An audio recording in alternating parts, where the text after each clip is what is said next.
Bonjour, je vous remercie très chaleureusement de m'avoir invité et de me donner l'occasion de parler de ce sujet qui m'importe au plus haut point. Permettez-moi tout d'abord une indication liminaire. Ce que je vais dire n'engage en aucune façon le Conseil, placé auprès du ministre que je préside, ni chacun des 17 membres qui le composent.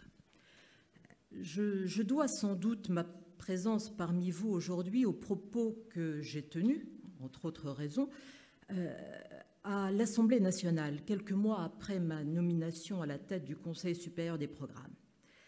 À des députés qui m'interrogeaient sur l'enseignement du fait religieux, j'ai répondu en substance ceci.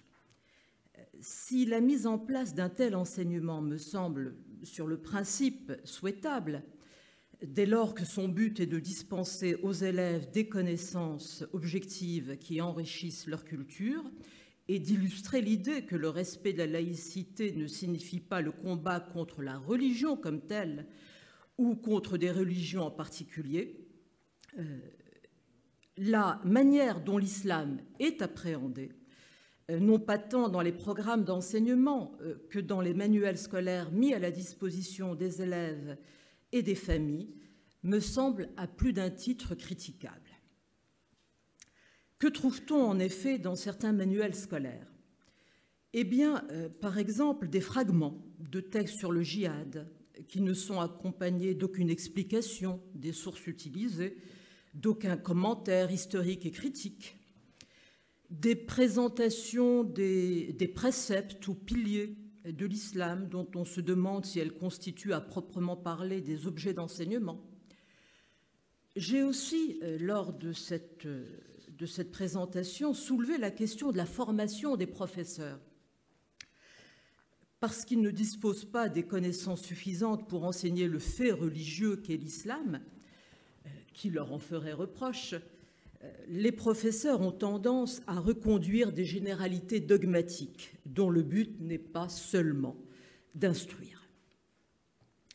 Le Conseil supérieur des programmes n'a pas été sollicité pour formuler des propositions de contenu pour un enseignement du fait religieux. Je suis, pour ma part, depuis ces échanges à l'Assemblée nationale, de plus en plus perplexe, tant cet enseignement me semble, de quelque manière qu'on l'aborde, très problématique. Problématique quant à sa définition. Il est difficile de circonscrire la notion de fait religieux. Passer au pluriel et parler des faits religieux n'y change pas grand-chose. Il est dangereux, je crois, de laisser entendre qu'il y a des faits religieux comme il y a des faits historiques ou des faits scientifiques. Problématique aussi quant à la visée que l'on souhaite donner à cet enseignement. S'inscrit-il dans l'ensemble des actions, des dispositifs et des enseignements? Je pense notamment à l'enseignement moral et civique qui a été mis en place pour toutes les classes du CP à la terminale depuis 2015. Donc tout cet ensemble qui vise à promouvoir la laïcité. Répond-il au souci de dispenser un savoir désintéressé qui n'a pour but que d'élargir le champ du savoir humain? Doit-il s'adresser particulièrement à certains élèves, ceux qui ont des familles musulmanes ou qui se disent musulmans, pour mettre en avant certains aspects de leur religion?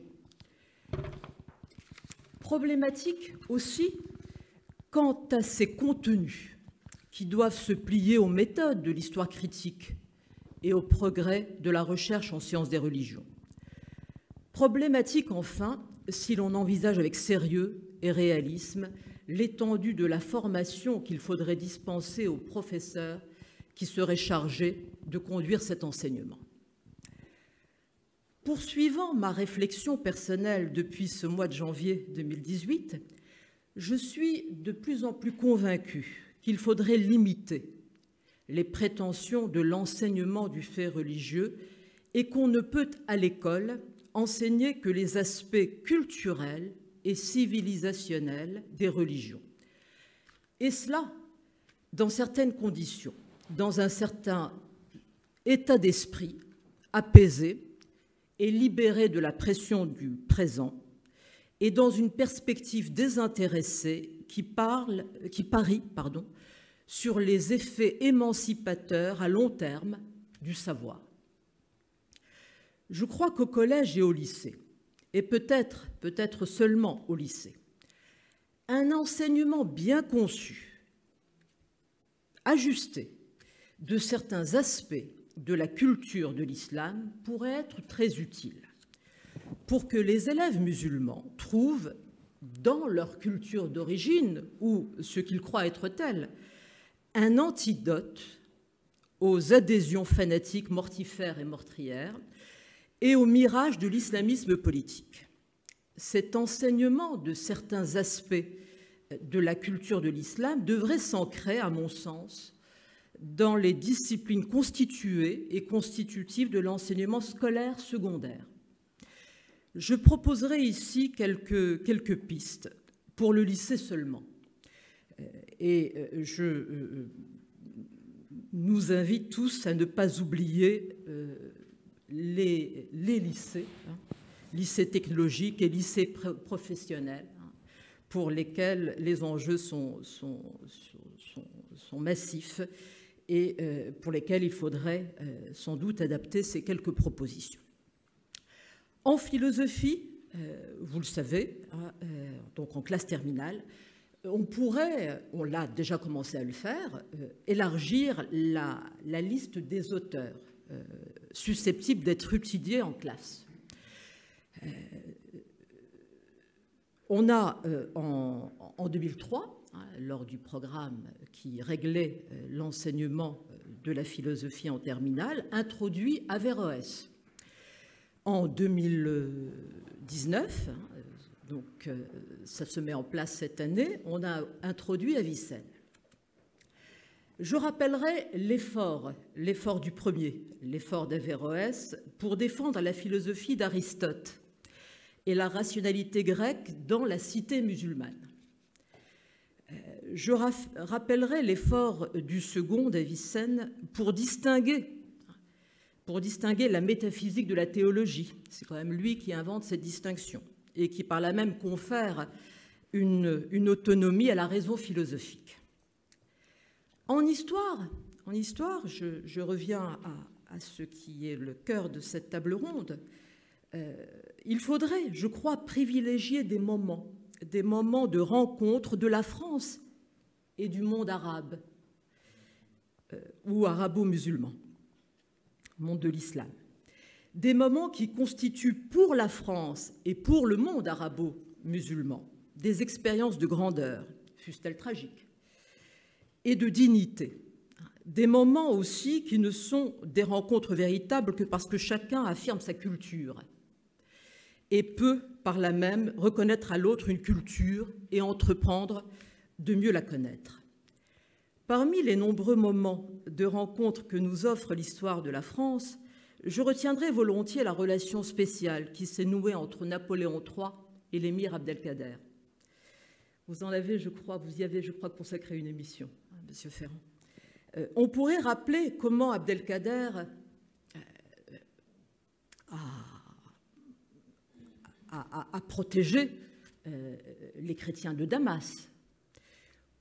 On pourrait aussi peut-être dresser un portrait vivant, un portrait complexe de cet homme qui ne le réduit pas à la figure tutélaire du FLN. En géographie, on pourrait faire un sort particulier aux géographes arabes, à la géographie physique et humaine et à la cartographie qui ont connu un essor flamboyant dans l'islam médiéval. Des noms comme ceux d'Ibn Battuta, tangérois, comme celui d'El-Biruni, qui appartient au monde persan, mériteraient d'être mieux connus, me semble-t-il. Présenter de telles figures, ce serait mettre en avant des musulmans qui concilient leur appartenance à l'islam et une curiosité pour le monde, un souci de participer activement au progrès de la science et des savoirs.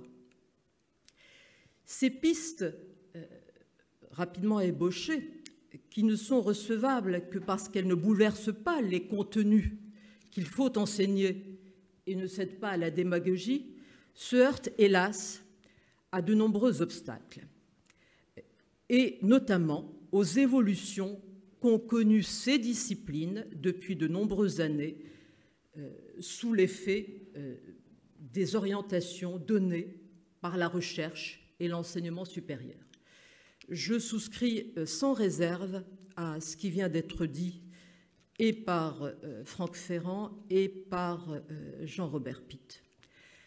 L'enseignement scolaire de l'histoire est aujourd'hui sous la pression des demandes qu'on qualifie de sociétales. Je n'aime pas beaucoup ce mot, mais enfin, il est convenu maintenant qu'il faut l'utiliser. Les revendications des uns et des autres de se retrouver dans les programmes d'enseignement font passer au second plan les besoins de formation et de culture des élèves. Les penchants théoricistes, conceptuels de la discipline rendent par ailleurs très difficile la défense d'un enseignement simple, d'un enseignement sensible, vous avez dit incarné, qui serait centré sur des figures singulières et qui ferait une place privilégiée au récit. L'évolution de la géographie scolaire, j'ai eu à de nombreuses reprises l'occasion de m'en inquiéter auprès de Jean-Robert Pitt, est encore plus inquiétante. La géographie physique est passée, je ne crois pas caricaturer les choses aux sciences dures, et ce qui reste de la géographie humaine telle qu'elle est enseignée, en tout cas telle qu'elle configure les programmes d'enseignement, appartient à cet ensemble qu'on appelle aujourd'hui les sciences sociales. Cette évolution rend encore plus improbable, me semble-t-il, un enseignement qui s'attarderait sur des figures singulières de géographes voyageurs, de géographes explorateurs. La langue arabe est un élément central dans la culture de l'islam. Je ne saurais esquiver ce sujet qui trouve aujourd'hui une actualité brûlante. J'aimerais toutefois aborder le sujet de l'enseignement de l'arabe en faisant fi du contexte passionnel qui empêche de poser clairement les termes du problème. Ce qui me frappe tout d'abord, c'est le degré d'ignorance et la somme de confusion dont fait l'objet la langue arabe dans le débat public. Certains, qui la considèrent comme la langue de tous les musulmans qui vivent en France, ignorent que tous les musulmans ne sont pas des Arabes. D'autres en font la langue maternelle de tous les Arabes et n'envisagent en aucune façon toute la distance qu'il y a entre l'arabe littéral et les arabes dialectaux, l'arabe dialectal, celui des Marocains, des Égyptiens, des Libanais, etc. J'ai été confrontée personnellement au sommet de la confusion quand un professeur, lors d'une audience, a évoqué l'arabe comme une langue vivante régionale, au même titre que le créole, que le corse, le basque. Je me suis demandé s'il s'agissait d'un lapsus révélateur. L'arabe est la langue liturgique de l'islam. Et elle est à ce titre substantiellement unie à la religion islamique. Le Coran en fait la langue de la révélation, de sorte que pour tout l'islam, arabe et non arabe, elle est la langue dans laquelle la prière se fait. L'arabe, comme l'hébreu, comme le grec, est ainsi, d'une certaine façon, sacralisé. Si cette donnée est incontournable, elle ne doit pas nous faire oublier que l'arabe est aussi la langue de tous les Arabes, et aussi de ceux qui ne sont pas musulmans. Des chrétiens arabes, notamment, et des juifs arabophones du monde arabe. Il n'est pas inutile de rappeler qu'en Israël, il arrive que l'on parle arabe à la Knesset. L'arabe est avant tout une langue de culture et de civilisation, et c'est pour cette seule raison qu'elle peut être enseignée dans les établissements scolaires en France. Le débat polémique autour de l'enseignement de l'arabe est frappé d'amnésie.